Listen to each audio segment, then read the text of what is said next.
आईनी तरामीम हो रही हैं और उससे पूरे मुल्क में भूचाल आया हुआ है। कहने के तो राजा साहब ने भी बात की और बाकी अहबाब ने भी बात की कि कंसेंसस होना चाहिए, मिलकर आगे चलना चाहिए। और ये जो कानून साजी हो रही है ये कोई पर्सन स्पेसिफिक नहीं है, कोई पार्टी स्पेसिफिक नहीं है, लेकिन अमलन डिप्टी स्पीकर साहब ऐसा नहीं है। जो माहौल बाहर बना दिया गया है और पिछले 20 से 25 दिनों से हमारे MNAs को जिस तरह प्रेशर डाला जा रहा है, उनको अगवा किया जा रहा है, चार दीवारी को पामाल किया जा रहा है, ख़वातीन बच्चों को उठाया जा रहा है। एक इसकी मिसाल अपने परसों देखी, हमारे MNA ज़ैन कुरैशी साहब की अहलिया को उठाया, शेम। उससे पहले हमारे सादुल्ला बलोच साहब की अहलिया और उनकी बेटी को उठाया गया। और इसी तरह रात हमारे MNA कोयटा से आदल बाज़ई साहब के प्लाजे को मिसमार कर दिया गया। और जरताज गुल वज़ीर हमारी पार्लियामेंट्री लीडर, जिस तरह से उनको उठाया गया, जिस तरह से उनको घसीटते हुए ले गए और ये भी ख्याल ना किया कि वो खातून है। इसी तरह हमारे खान साहब के फोकल पर्सन इंतज़ार पंजोता साहब, जिनका काम था सिर्फ वो मीटिंग्स मैनेज करते थे और लीगल एडवाइज़र थे और फोकल पर्सन थे जो कोर्ट ने मुकर्रर किया था। आज 10 दिन हो गए हैं, उनका कोई पता नहीं। और क्या जुल्म है कि आज जब इस्लामाबाद हाई कोर्ट में केस लगता है उनकी बाजियाबी का, तो इस्लामाबाद पुलिस आकर कहती है कि हमें नहीं मालूम इंतज़ार पंजोता कहाँ है। इससे बड़ा जुल्म होगा। खान साहब की दोनों बहनें, अलीमा खान साहबा और उनकी दूसरी बहन, वो पाबंदे सलासल हैं। आज 15 दिन हो गए हैं। 3 तारीख को आखिरी एक्सेस थी बानी चेयरमैन इमरान खान साहब को, जो वकला की मुलाकात हुई। आज 15 दिन हो गए हैं, डिप्टी स्पीकर साहब उनसे मुलाकात नहीं करने दी जा रही, ना वकला को ना पॉलिटिकल कमेटी को, जो कि अदालतों के हुक्म है। तो इस फस्तायत के माहौल में आप कहते हैं कि पार्लियामेंट को आगे चलना चाहिए, मुशावरत होनी चाहिए। ठीक है, इसमें कोई शक नहीं। मैं हामी हूँ कि ये एक कानून साज इदारा है, हम लेजिस्लेटर हैं, यहाँ हमें लेजिस्लेशन करनी चाहिए। लेकिन आप माहौल तो देखें, आज 18 तारीख हो गई है। आप जब पर्सन स्पेसिफिक की बात करते हैं तो 24 तारीख को चीफ जस्टिस मौजूदा काजी फायज ईसा रिटायर्ड हो रहे हैं। मेरा ये मुतालबा है कि मंसूर अली शाह साहब का बतौर चीफ जस्टिस पाकिस्तान नोटिफिकेशन किया जाए। अगर आपकी कोई बदनीयती नहीं है, आप अगर उनको चीफ जस्टिस मानते हैं तो फिर उनका नोटिफिकेशन करें, वो सीनियर मोस्ट है। और अगर आपके जहन में अदावत है कि उन्होंने कुछ फैसले और साहब का एक फ़ैसला जो लार्जर बेंच ने 8-5 से हमारी सीटों वाला किया और आज तक उसको नहीं माना जा रहा। आज भी election commission of Pakistan deputy speaker साहब उसको लेकर बैठा था और आज कोई 9वां इजलास किया। बार बार सुप्रीम कोर्ट ऑफ पाकिस्तान ने उस पर वजाहत दी। कितना जुल्म है, ये माशरा जंगल बन चुका है। और दूसरी तरफ पिछले चंद दिनों में हमारे 2 MNAs जो गुजरांवाला से थे, एक ही झटके में हमारी दोनों सीटें हमसे ले ली गई।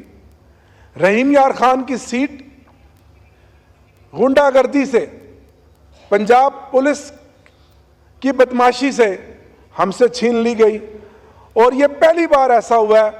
डिप्टी स्पीकर साहब, मैं स्पीकर साहब से भी ये मुतालबा करूंगा और आपसे भी मैं इस पर रूलिंग मांगूंगा कि उसके बदले में जो हमारे MNA साहब वहाँ जीते, जो जितवाए गए फॉर्म 47 के ज़रिए, एक खातून मेंबर्स कल से इस ऐवान में आई हैं, मेरे लिए वो बहुत काबिल एहतराम है, मेरी बड़ी बहनों की तरह है, लेकिन ऐसी कभी कोई मिसाल नहीं है आज दिन तक कि 2002 से आज दिन तक इस असेंबली में मखसूस नशिस्तें, जनरल इलेक्शन में जो पार्टियां जीतती हैं गैर मुस्लिम और मखसूस नशिस्तें, उनको हर पार्टी जीतने वाली नशिस्तों के मुताबिक उनको अलॉट कर दी जाती हैं।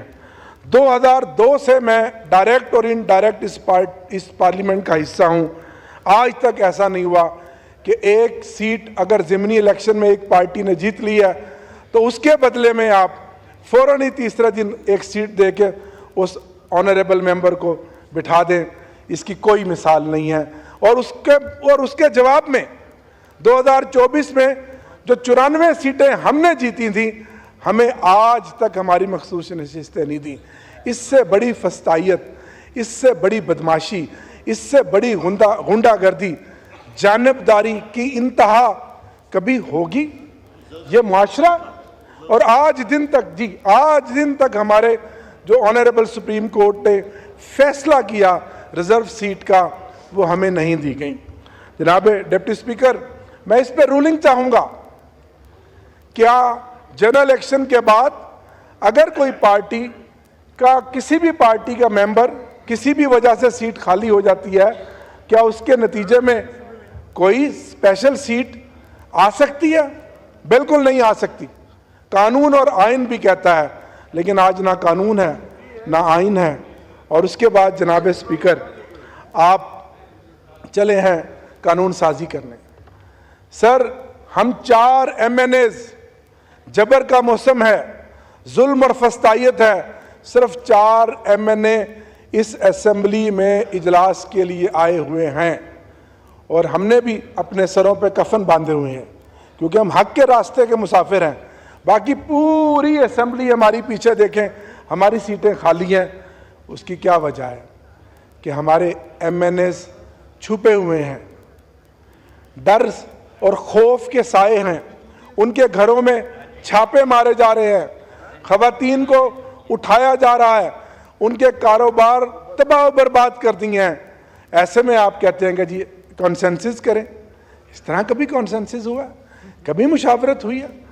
आज की जनाब डिप्टी स्पीकर साहब मीटिंग में भी मैंने यही मौक़िफ़ रखा कि मेरी लीडरशिप, जो मेंबरान हैं इस कमेटी के, वो गए हुए हैं मौलाना फजलुर रहमान साहब से मीटिंग करने, और उसके बाद अगर हमारी मुशावरत हुई, जो कि मौलाना साहब के साथ हमारा एक सिलसिला जारी है, फिर हम इस कमेटी में आकर बताएंगे। और अगर हमें फैसला करना पड़ा मुल्क और कौम के वसीतर मफाद के लिए, तो फिर बिल आखिर हमें जाना पड़ेगा अपने बानी चेयरमैन वज़ीर आज़म इमरान खान साहब के पास, और वहाँ जाकर हम मुशावरत करेंगे और वहाँ से इजाज़त लेंगे। ये मेरा मौक़िफ़ था और यही मौक़िफ़ मेरी बहन शाहिदा रहमानी का था।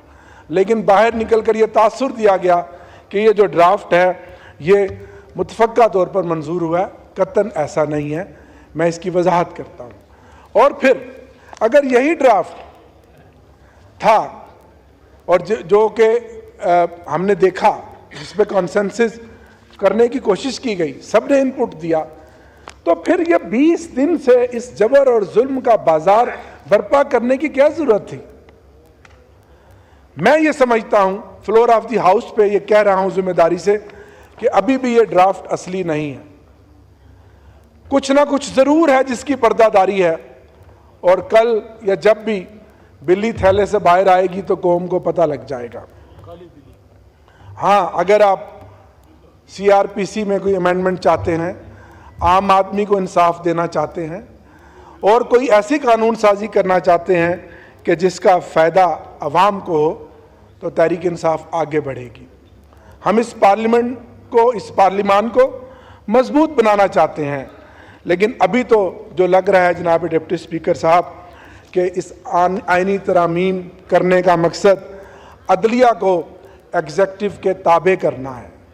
जब हम बाहर होते हैं तो हम अदलिया की आज़ादी की बात करते हैं, रूल ऑफ लॉ की बात करते हैं, लेकिन जब हम हुकूमत में होते हैं तो हम इदारे को, हर अदारे को अपने अंडर करने की बात करते हैं।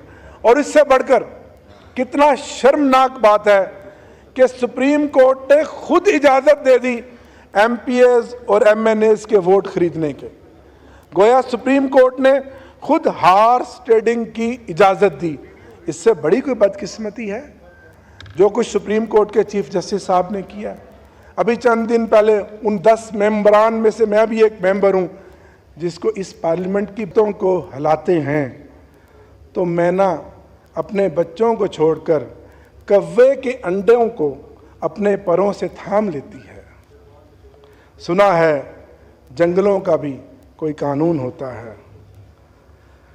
कहीं तूफान आ जाए, कोई पुल टूट जाए, तो किसी लकड़ी के तख्ते पर गुलहरी, सांप, बकरी और चीता साथ होते हैं। सुना है जंगलों का भी कोई कानून होता है। तू खुदावंद जलील व मोतबर, दाना व बीना, मुनसफ व अकबर मेरे इस मुल्क में। तू खुदावंद जलील व मोतबर, दाना व बीना, मुनसफ व अकबर मेरे इस मुल्क में जंगलों का ही कानून नाफिज कर, कोई दस्तूर नाफिज कर।